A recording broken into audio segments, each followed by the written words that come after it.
तुटतंय. घाबरू नकोस. प्रत्येक बाईचं आयुष्य नव्याने सुरू होतं जेव्हा ती वयात येते. आणि तू आता वयात आलीस.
पण किती लहान आहे ती.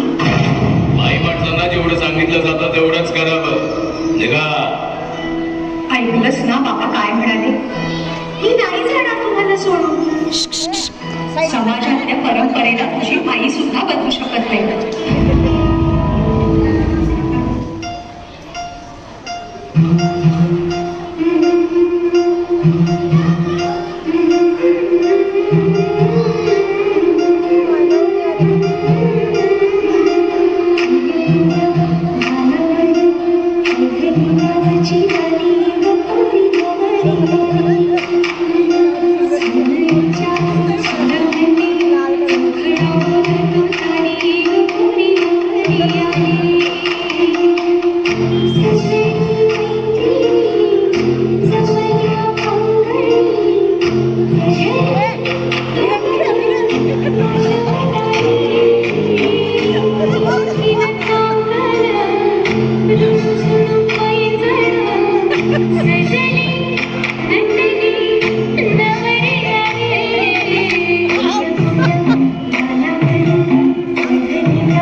एकदा आईच्या पोटात, एकदा ती आई होते तेव्हा. पण तिसरी आणि महत्वाची वेळ म्हणजे ती आई होण्यास सक्षम होते तेव्हा.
खुश